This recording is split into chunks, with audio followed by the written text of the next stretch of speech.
کہا گیا ان کو اف تک نہ کہو، لیکن زبان جب کھلتی ہے ماں باپ کے خلاف نوجوانوں کو ہم نے دیکھا ہے گالی گلوچ کرتے ہوئے اور اتنی بری باتیں کہتے ہوئے معاذ اللہ۔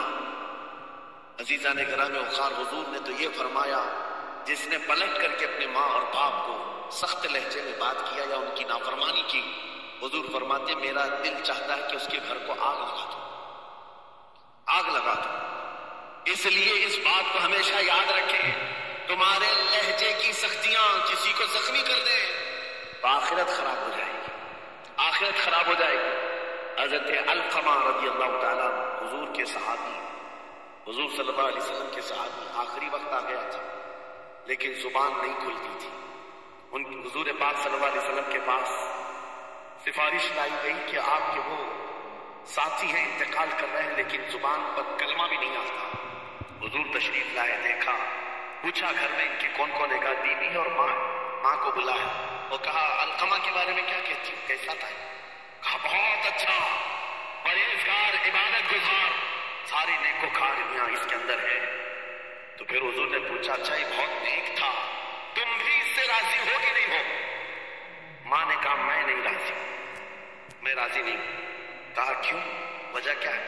کہا یا رسول اللہ میرا اکلوتا بیٹا، میرا تنہا بیٹا تھا، بڑی محبتوں کے ساتھ اس کو پالا تھا، اور جب میں نے اس کی شادی کی اپنی بیوی کو لایا اور جب بیوی گھر پر آ گئی تو میری بات کو ہلکے میں لیتا، اپنی بیوی کی بات کو فوقیت دیتا، ترجیح دیتا، اور اس وقت غالباً یہ باتیں تھی کہ زبان سے کوئی کلمہ ان کے نکلا ہوگا جو بیوی کی حمایت میں تھی، ماں کو تکلیف پہنچ گئی۔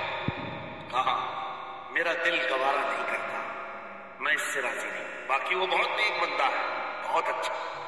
حضور نے فرمایا دیکھو زندگی کے آخری پڑاؤ پر آ چکا ہے، روح نکلنے کو ہے، معاف کر دو۔ وہ بھی صحابیہ تھی، انہوں نے کہا آقا آپ کا حکم ہے یا مشورہ ہے؟ اگر حکم ہے تو پھر ماننا ہے۔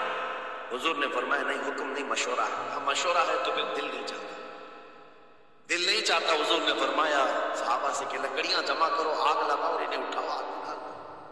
آگ دہکائی گئی تو ماں کی ظاہر سی بات ہے ممتا بے چین ہو گئی، کہا ان کو میرے سامنے آگ میں ڈالے؟ کہا ہاں، اس سے بہتر ہے کہ وہاں جلے گا یہاں جلے۔